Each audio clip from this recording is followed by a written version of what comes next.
Good morning students. ഇന്നത്തെ ക്ലാസ്സിൽ നമ്മൾ നോക്കാൻ പോകുന്നത് സോയിൽ ടൈപ്സ് ഇൻ പെനിൻസുലാർ പ്ലാറ്റ്, അതായത് ഉപദ്വീപീയ പീഠഭൂമിയിലുള്ള പ്രധാനപ്പെട്ട മണ്ണിനങ്ങൾ ഏതൊക്കെയാണെന്നുള്ളതിനെ കുറിച്ചിട്ടാണ്. നമുക്കറിയാമല്ലേ, ഉപദ്വീപീയ പീഠഭൂമി എന്നുള്ളത് ഇന്ത്യയിലെ ഭൂവിഭാഗത്തിൽ ഏറ്റവും പ്രധാനപ്പെട്ട ഒന്നാണെന്ത് ഉപദ്വീപീയ പീഠഭൂമി എന്ന് പറയുന്നത്. ഗുജറാത്ത്, മഹാരാഷ്ട്ര, മധ്യപ്രദേശ് തുടങ്ങിയ സംസ്ഥാനങ്ങളൊക്കെ ഉൾക്കൊള്ളുന്നതാണ് നമ്മുടെ ഉപദ്വീപീയ പീഠഭൂമി എന്ന് പറയുന്നത്. അപ്പോൾ നമ്മൾ ഇന്ന് നോക്കാൻ പോകുന്നത് ഉപദ്വീപീയ പീഠഭൂമിയിലുള്ള വ്യത്യസ്ത തരം മണ്ണിനങ്ങൾ ഏതൊക്കെയാണെന്നുള്ളതാണ്. അപ്പോൾ ഡിഫറെൻറ്റ് സോയിൽ ടൈപ്സ് അല്ലെങ്കിൽ major soil types in peninsular പ്ലാറ്റ്.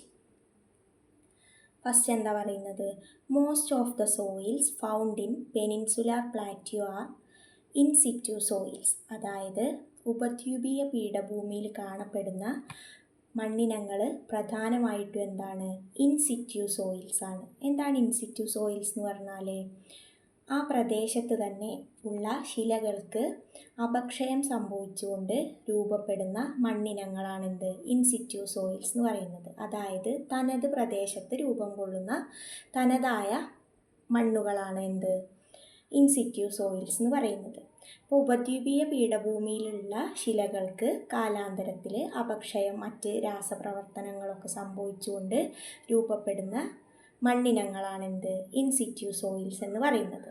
ഇനി അടുത്തത് എന്താണ്, ഉപദ്വീപീയ പീഠഭൂമിയിലുള്ള മണ്ണിനങ്ങളെ നമുക്ക് പ്രധാനമായിട്ടും 4 തരംതിരിക്കാൻ പറ്റും. അല്ലെങ്കിൽ 4 പ്രധാന മണ്ണിനങ്ങളാണ് നമുക്ക് ഉപദ്വീപീയ പീഠഭൂമിയിൽ കാണാൻ സാധിക്കുക. അതേതൊക്കെയാണ് സ്ക്രീനിൽ കാണാം അല്ലേ?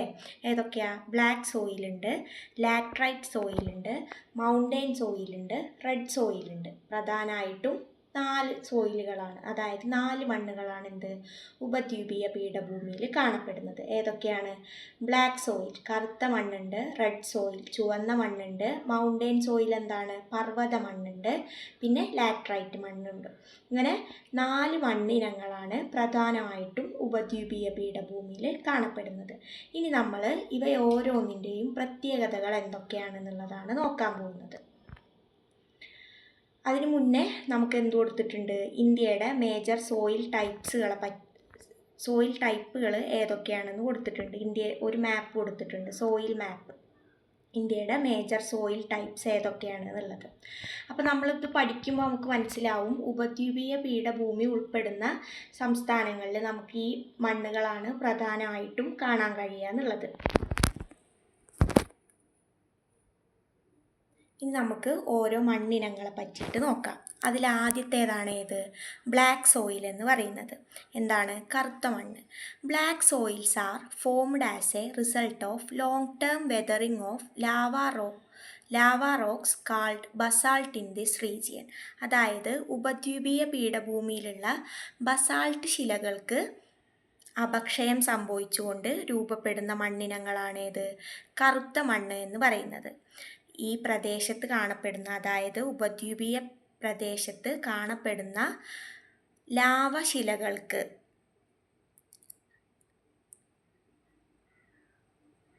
ലാവാശിലകളായിട്ടുള്ള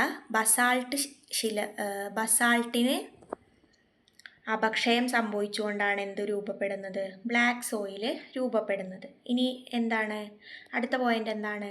black soils are found mainly in the state of Maharashtra and Madhya Pradesh and partially in Karnataka, Telangana, Gujarat and Tamil Nadu.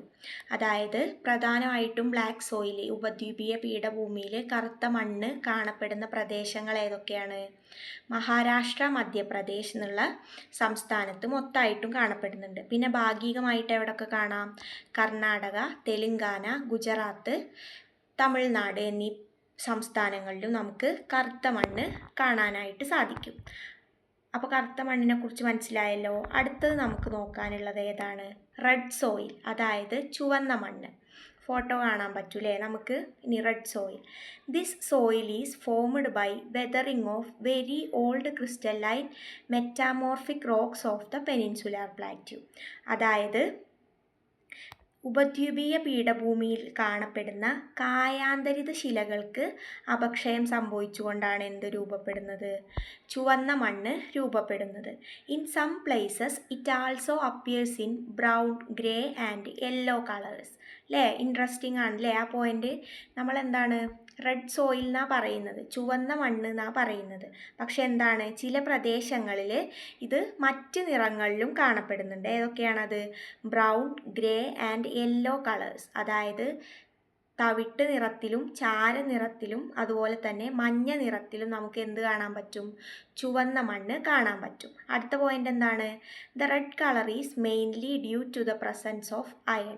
അതായത് ആ മണ്ണിലുള്ള അയണിൻ്റെ, ഇരുമ്പിൻ്റെ അംശം കൊണ്ടാണ് എന്ത് ആ മണ്ണിന് ചുവന്ന നിറം ലഭിക്കുന്നത്. അപ്പോൾ നമുക്ക് മേലെ പറഞ്ഞ പോയിന്റിനെ കുറിച്ച് മനസ്സിലാക്കാവുന്നതേ ഉള്ളൂ അല്ലേ? ഈ അയണിൻ്റെ കണ്ടന്റ് കുറയും തോറും ചുവന്ന മണ്ണിൻ്റെ നിറം മാറും. അതുകൊണ്ടായിരിക്കും എന്ത് ബ്രൗൺ, ഗ്രേ, യെല്ലോ കളേഴ്സിലും നമുക്ക് ചുവന്ന മണ്ണ് കാണാൻ സാധിക്കുന്നത്. അപ്പോൾ നമ്മൾ ആദ്യം നോക്കി ബ്ലാക്ക് സോയിൽ എന്താണെന്ന് നോക്കി, അതിൻ്റെ പ്രത്യേകതകൾ എന്താണെന്ന് നോക്കി. അടുത്തതായിരുന്നു എന്ത്? Red soil. ഇനി നമുക്ക് നോക്കാനുള്ള സോയിൽ ഏതാ? Laterite soil. ലാറ്ററൈറ്റ് സോയിൽ എങ്ങനെയാണ് ഫോം ചെയ്യുന്നത്? Formed as A result of leaching of minerals such as സിൽക്ക and lime from the soil at places experiencing alternating periods of heavy rain and drought. അതായത് നല്ല മഴക്കാലവും വരൾച്ച അനുഭവപ്പെടുന്ന പ്രദേശങ്ങളിലുള്ള മണ്ണിലുള്ള ലവണങ്ങളായിട്ടുള്ള ഏതൊക്കെയാണ്? സിൽക്ക, ചുണ്ണാമ്പ് എന്നീ ലവണങ്ങൾക്ക് സംഭവിക്കുന്ന ഊർന്നിറങ്ങൽ പ്രക്രിയയുടെ ഫലമായിട്ടാണ് എന്ത് രൂപപ്പെടുന്നത്? ലാറ്ററൈറ്റ് മണ്ണ് രൂപപ്പെടുന്നത്. ധാരാളമായിട്ട് മഴയും അതുപോലെ തന്നെ എന്താണ് വരൾച്ച അനുഭവപ്പെടുന്ന പ്രദേശങ്ങളിലുള്ള മണ്ണിൽ ഏതൊക്കെ ലവണങ്ങളുണ്ട്? സിൽക്ക, ചുണ്ണാമ്പ് എന്നീ ലവണങ്ങളുണ്ട്. ഈ ലവണങ്ങൾക്ക് ഉണ്ടാവുന്ന ഊർന്നിറങ്ങൽ പ്രക്രിയയുടെ ഫലമായിട്ടാണ് എന്ത് ഈ ലാറ്ററൈറ്റ് മണ്ണ് രൂപപ്പെടുന്നത്. ഈ ലാറ്ററൈറ്റ് മണ്ണ് കൂടുതലായിട്ടും കാണപ്പെടുന്നത് എവിടേക്കാ? It mainly found along the western guts, the eastern guts, Rajmahal hills, Vindhya and Satpura and Malwa plateau. അതായത് ലാറ്ററൈറ്റ് മണ്ണ് കൂടുതലായിട്ടും പശ്ചിമഘട്ടത്തിലും പൂർവ്വഘട്ടത്തിലും അതുപോലെ തന്നെ രാജ്മഹൽ കുന്നുകളിലും പിന്നെ എവിടെയാ? Vindhya, Satpura and Malwa plateau. വിന്ധ്യ, സത്പുര പർവ്വതനിരകൾക്കും അതുപോലെ തന്നെ മാൽവ പീഠഭൂമിയിലുമാണ് നമുക്ക് കൂടുതലായിട്ട് ലാറ്ററൈറ്റ് സോയിൽ കാണാൻ പറ്റുക.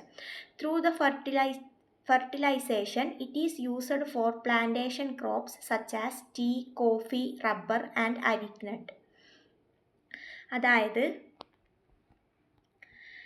ഈ ലാറ്ററൈറ്റ് മണ്ണ് എന്ന് പറയുന്നത് അത്ര ഫലഭൂയിഷ്ഠമായിട്ടുള്ള മണ്ണല്ല. പക്ഷേ ഫെർട്ടിലൈസേഷൻ നടത്തുന്നതിലൂടെ നമുക്കിത് എന്തിനു വേണ്ടിയിട്ട് ഉപയോഗിക്കാം? പ്ലാന്റേഷൻ ക്രോപ്പുകൾ, അതായത് വാണിജ്യ വിളകളായിട്ടുള്ള ടീ, കോഫി, ചായ, കാപ്പി, റബ്ബർ എന്നിവയുടെയൊക്കെ വളർച്ചയ്ക്ക് വേണ്ടിയിട്ട്, കൃഷിക്ക് വേണ്ടിയിട്ട് ഉപയോഗിക്കാൻ പറ്റും. നമുക്കറിയാം അല്ലേ, റബ്ബറിൻ്റെയൊക്കെ വളർച്ചയ്ക്ക് ഏറ്റവും അനുയോജ്യമായിട്ടുള്ള മണ്ണായിട്ട് കണക്കാക്കുന്നത് ഏതാണ്? ലാറ്ററൈറ്റ് മണ്ണാണ്. അപ്പോൾ ഈ ലാറ്ററൈറ്റ് മണ്ണിനെ ഫെർട്ടിലൈസേഷൻ ചെയ്യുന്നതിലൂടെ നമുക്ക് എന്ത് ചെയ്യാൻ പറ്റും? ഇതിനെ കാർഷിക ആവശ്യങ്ങൾക്കായിട്ട് ഉപയോഗിക്കാൻ പറ്റും എന്നാണ് പറയുന്നത്. ഈ മണ്ണ് പ്രധാനമായിട്ടും ഏതൊക്കെയാണ്? വെസ്റ്റേൺ ഗട്ട്സ്, അതായത് പശ്ചിമഘട്ടം, പൂർവ്വഘട്ടം, വിന്ധ്യ, സത്പുര, മാൾവ പീഠഭൂമി എന്നിവിടങ്ങളിലൊക്കെയാണ് കാണുന്നത്. അതാണ് മൂന്നാമത്തെ മണ്ണ്, ലാറ്ററൈറ്റ് സോയിൽ. ഇനി നമുക്ക് ഏത് സോയിലിനെയും കൂടി നോക്കാനുണ്ട്? മൗണ്ടെയിൻ സോയിൽ അല്ലേ, പർവ്വത മണ്ണ്. The soil scenes along with the western and eastern guts. അത് നമുക്ക് ഊഹിക്കാവുന്നതേ ഉള്ളൂ അല്ലേ. മൗണ്ടെയിൻ സോയിൽ, പർവ്വത മണ്ണ് എന്ന് പറയുമ്പോൾ തന്നെ നമുക്ക് എന്ത് മനസ്സിലാക്കാം? പർവ്വതങ്ങളിലാണ് പ്രധാനമായിട്ടും ഈ മണ്ണ് കാണപ്പെടുന്നത്. അതായത് പശ്ചിമഘട്ടം, പൂർവ്വഘട്ടം എന്നിവിടങ്ങളിലാണ് ഉപദ്വീപീയ പീഠഭൂമിയിൽ പ്രധാനമായിട്ടും എന്ത് കാണപ്പെടുന്നത്? മൗണ്ടെയിൻ സോയിലുകൾ കാണപ്പെടുന്നത്. This soil is suitable for the plantation crops, especially tea, coffee, spices and tropical fruits in Karnataka, Tamil Nadu and Kerala. അതായത് ഈ മണ്ണ് പ്രധാനമായിട്ടും എന്താണ്? കൃഷിക്ക് അനുയോജ്യമാണ്. ഏതൊക്കെ കൃഷിക്കാണ്? വാണിജ്യ വിളകളായിട്ടുള്ള ചായ, കാപ്പി, അതുപോലെ തന്നെ സുഗന്ധദ്രവ്യങ്ങൾ എന്നിവയുടെയൊക്കെ വളർച്ചയ്ക്ക്, കൃഷിക്ക് നമുക്ക് ഉപയോഗിക്കാം? മൗണ്ടെയിൻ സോയിൽ ഉപയോഗിക്കാം.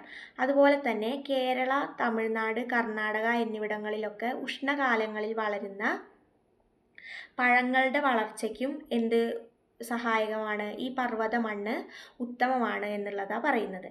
അപ്പോൾ നമ്മൾ ഇന്ന് നോക്കിയത് എന്താണ്? ഉപദ്വീപീയ പീഠഭൂമിയിൽ കാണപ്പെടുന്ന പ്രധാന മണ്ണിനങ്ങൾ ഏതൊക്കെയാണെന്നുള്ളതാണ്. അതിൽ നമ്മൾ ഏതൊക്കെ നോക്കി? മൗണ്ടൻ സോയിൽ നോക്കി, ലാറ്ററൈറ്റ് സോയിൽ നോക്കി, പിന്നെ ഏതാ റെഡ് സോയിൽ എന്താണെന്ന് നോക്കി, ബ്ലാക്ക് സോയിലിൻ്റെ പ്രത്യേകതകൾ നോക്കി. പിന്നെ നമ്മളൊരു മാപ്പ് കണ്ടു അല്ലേ? ഇപ്പം നമുക്ക് ഈ മാപ്പ് നോക്കുമ്പോൾ മനസ്സിലാവും എന്ത്?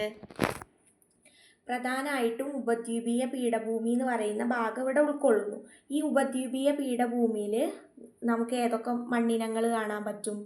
ബ്ലാക്ക് സോയിലിനെ കാണാൻ പറ്റും, റെഡ് സോയിൽ കാണാൻ പറ്റും, അതുപോലെ തന്നെ എന്താണ് മൗണ്ടൻ സോയിലൊക്കെ കാണാനായിട്ട് കഴിയും അല്ലേ?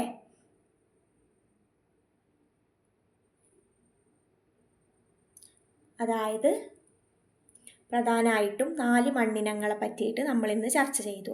ഉപദ്വീപീയ പീഠഭൂമിയിൽ കാണപ്പെടുന്ന 4 പ്രധാനപ്പെട്ട മണ്ണിനങ്ങൾ. അതിലേതൊക്കെയാണ്? Black soil, laterite soil, red soil, mountain soil എന്നിവയാണ് അവ. Okay, thank U.